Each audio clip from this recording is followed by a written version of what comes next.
भगवान विष्णु और माता लक्ष्मी जी की कहानी। एक बार भगवान विष्णु जी शेषनाग पर बैठे बैठे बोर हो गए और उन्होंने धरती पर घूमने का विचार मन में किया। वैसे भी कई साल बीत गए थे धरती पर आए और वह अपनी यात्रा की तैयारी में लग गए। स्वामी को तैयार होता देखकर लक्ष्मी माँ ने पूछा, आज सुबह सुबह कहाँ जाने की तैयारी हो रही है? विष्णु जी ने कहा, हे लक्ष्मी, मैं धरती लोक पर घूमने जा रहा हूँ। तो कुछ सोचकर लक्ष्मी माँ ने कहा, हे देव, क्या मैं भी आपके साथ चल सकती हूँ? भगवान विष्णु ने 2 पल सोचा, फिर कहा, एक शर्त पर तुम मेरे साथ चल सकती हो। तुम धरती पर पहुंचकर उत्तर दिशा की ओर बिल्कुल मत देखना।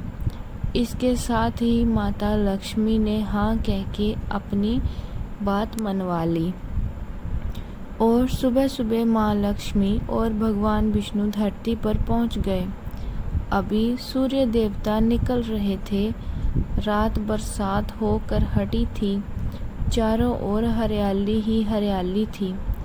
उस समय चारों ओर बहुत शांति थी और धरती बहुत ही सुंदर दिख रही थी और माँ लक्ष्मी मंत्र मुग्ध होकर धरती को देख रही थी और भूल गई कि पति को क्या वचन देकर आई है और चारों ओर देखती हुई कब उत्तर दिशा की ओर देखने लग गई, पता ही नहीं चला। उत्तर दिशा में माँ लक्ष्मी को एक बहुत ही सुंदर बगीचा नजर आया और उस तरफ से भीनी भीनी खुशबू आ रही थी और बहुत ही सुंदर फूल खिले थे। ये एक फूलों का खेत था और माँ लक्ष्मी बिना सोचे समझे उस खेत में चली गई और सुंदर सा फूल तोड़ लेकर आई।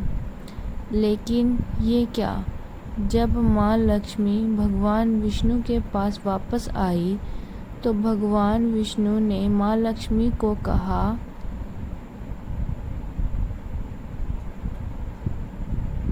की आंखों में आंसू थे और भगवान विष्णु ने माँ लक्ष्मी को कहा कि कभी भी किसी से बिना पूछे उसका कुछ भी नहीं लेना चाहिए और साथ ही अपना वचन भी याद दिलाया। माँ लक्ष्मी को अपनी भूल का पता चला तो उन्होंने भगवान विष्णु से इस भूल की माफ़ी मांगी। तो भगवान विष्णु ने कहा कि जो तुमने भूल की है उसकी सज़ा तो तुम्हें ज़रूर मिलेगी। जिस माली के खेत से तुम नए बिना पूछे फूल तोड़ा है, ये एक प्रकार की चोरी है। इसलिए अब तुम 3 साल तक माली के घर नौकर बनकर रहो। उसके बाद मैं तुम्हें बैकुंठ वापस लेकर जाऊंगा। माँ लक्ष्मी ने चुपचाप सर झुकाकर हाँ कर दी। आजकल की लक्ष्मी थोड़े थी और माँ लक्ष्मी एक गरीब औरत का रूप धारण करके उस खेत के मालिक के घर गई। घर क्या, एक झोंपड़ा था और मालिक का नाम माधव था। माधव की बीवी, 2 बेटे और 3 बेटियां थीं। सभी उस छोटे से खेत में काम करके किसी तरह गुजारा करते थे।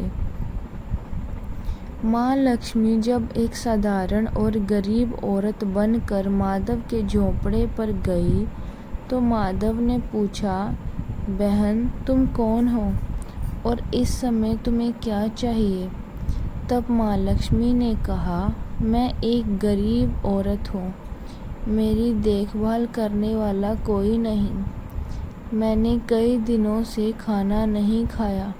मुझे कोई काम दे दो, साथ में मैं तुम्हारे घर का काम भी कर दिया करूँगी। बस मुझे अपने घर में एक कोने में आसरा दे दो।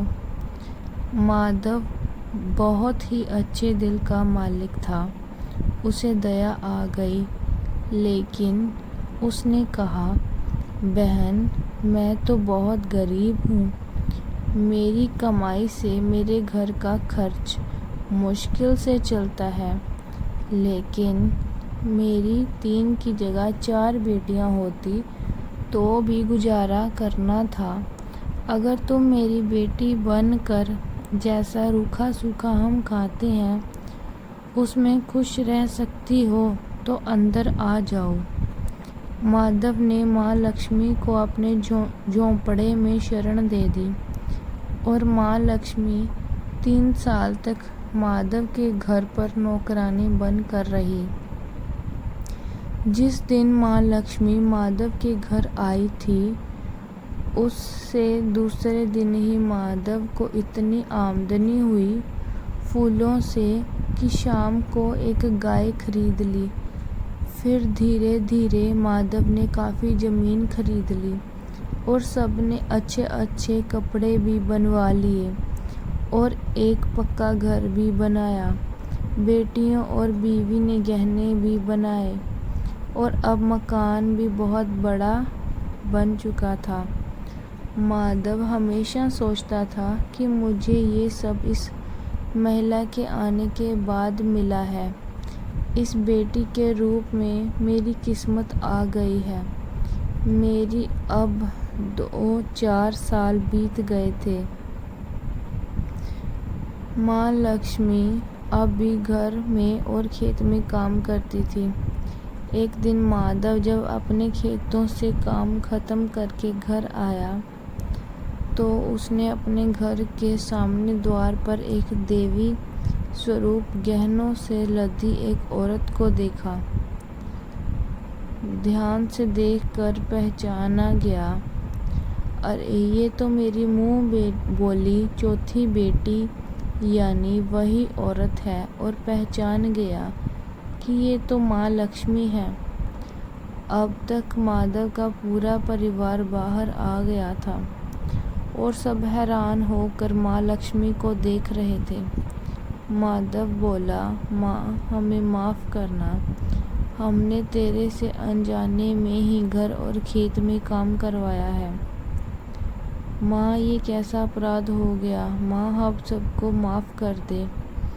अब माँ लक्ष्मी मुस्कुराई और बोली, माधव तुम बहुत ही अच्छे और दयालु व्यक्ति हो। तुमने मुझे अपनी बेटी की तरह रखा, अपने परिवार के सदस्य की तरह से। इसके बदले में मैं तुम्हें वरदान देती हूँ कि तुम्हारे पास कभी भी खुशियों और धन की कमी नहीं होगी। तुम्हारे सारे सुख मिलेंगे जिसके तुम हकदार हो। और फिर माँ अपने स्वामी के द्वारा भेजे गए रथ में बैठकर बैकुंठ वापस चली गई।